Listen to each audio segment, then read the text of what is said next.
53% more living children. That was the average for one specific group of ancient storytellers. Not because they were stronger or faster or better hunters, but because their voices could paint pictures in the dark. We often think of fun as frivolous, a break from the serious work of survival. But for our ancient ancestors, fun wasn't a distraction, it was the work itself. Most people assume that ancient life was nothing but brutal labor, a constant struggle with no time for play. But that's not quite right. The real answer is far stranger. It changes everything we think we know about entertainment, learning, and what it means to be human. Let's start with the whisper of a tale around a fire. Imagine sitting in the flickering light of a fire, the shadows dancing on the cave walls. This was the original cinema, the first school, the very bedrock of human culture. Long before any written word, oral storytelling was the primary method for preserving and transmitting history, cultural values, and vital knowledge across generations. Stories made essential survival information incredibly memorable and portable. They turned hard-won lived experience into shared intelligence, like urgent warnings about which berries were poisonous, or precisely how to avoid the most dangerous predators lurking in the dark. These were not just bedtime stories, they were life and death instruction manuals, cleverly disguised as compelling entertainment. In fact, some modern hunter-gatherer communities still show us this profound power of a good narrative. Research into the Agda community, a modern-day group in the Philippines, revealed a startling truth about its skilled storytellers.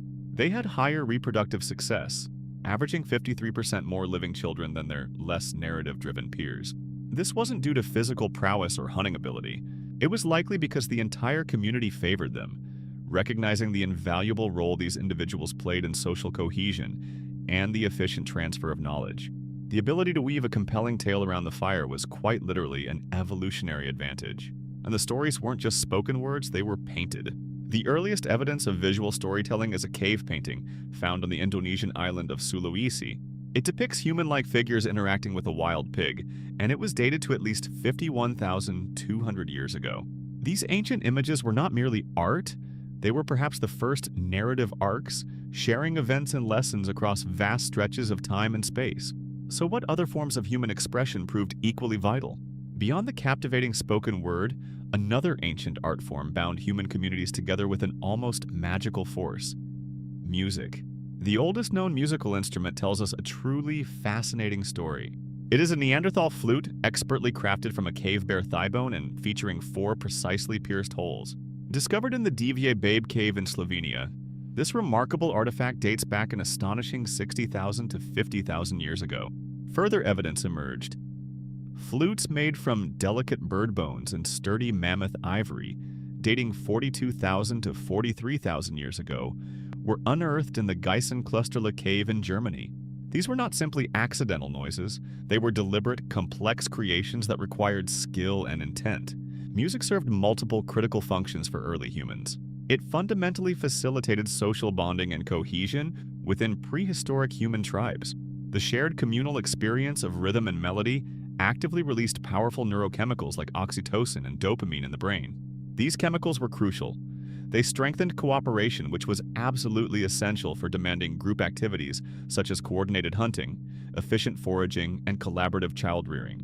Imagine the primal drums echoing, rhythmic chants vibrating through the night, the shared heartbeat of the entire tribe, creating an unbreakable bond of trust and purpose.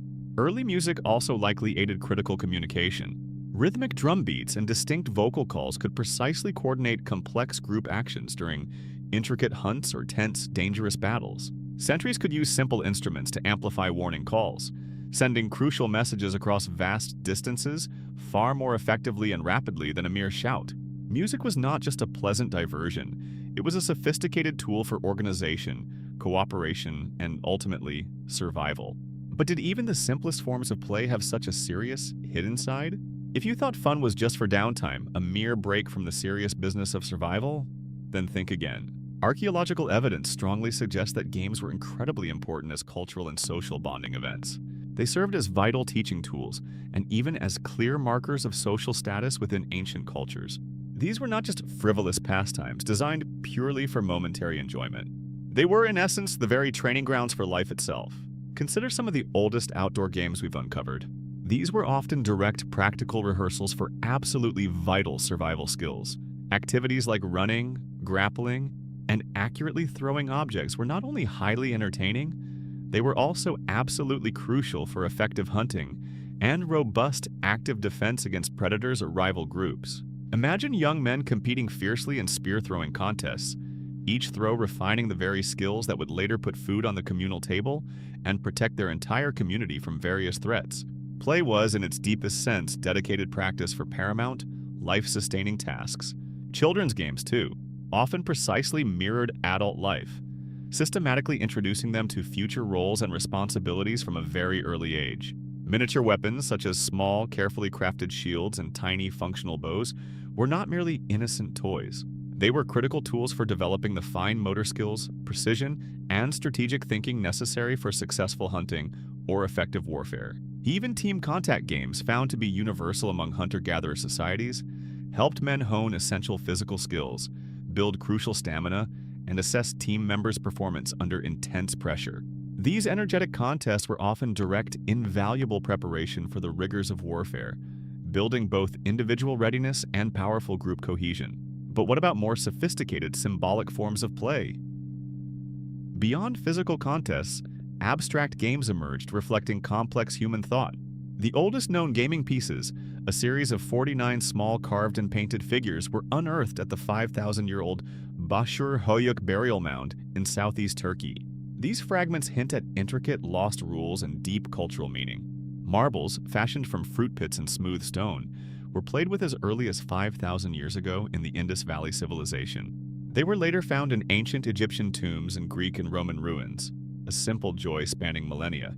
Games like the Egyptian Senate, dating back to around 3100 BC, evolved to reflect profound religious beliefs. It often symbolized the soul's perilous journey in the afterlife, a board game becoming a spiritual guide. Then there was the Mesoamerican ball game, Olamalisli, played as far back as 1400 BC.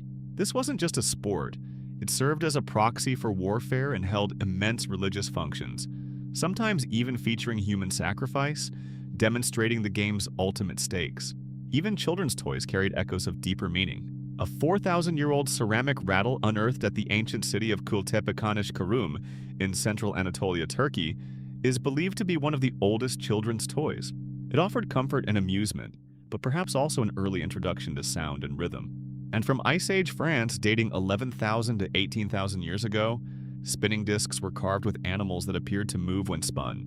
These were early forms of animation, providing wonder and perhaps even teaching observation skills. So, what does this tell us about the true nature of ancient fun? When we look at these ancient pastimes, the popular, modern takeaway might be that humans always sought leisure. We might think of these as early forms of simple entertainment, a break from the grind. But that was not the whole story. The real revelation is this: fun was not a luxury for ancient humans. It was a fundamental, multi-layered tool for survival and thriving. Stories encoded crucial knowledge. Music forged unbreakable social bonds and coordinated collective action. Games honed essential skills, prepared warriors, and introduced children to their adult roles. Toys were instruments of learning and wonder. Our ancestors didn't just play in spite of their harsh lives, they played because of them. Fun was an evolutionary drive, deeply ingrained, a brilliant mechanism for learning, cooperation, and the transmission of culture itself. It ensured the survival of the fittest, not just physically, but culturally and intellectually. Today, we still crave stories, games, and music with an almost primal intensity. The ancient circuits in our brains still light up when we gather around a screen or a speaker, just as they did around a fire or a communal drum thousands of years ago. We might casually think these are simply distractions, pleasant ways to unwind from our complex modern lives. But perhaps they are echoes of something far more profound, a deep, persistent human need to learn, to connect, to practice, and to transmit what truly matters most for our collective future. We swapped the campfire circle for a glowing screen in a silent room. The fire still burns in us, we just forgot what it was for.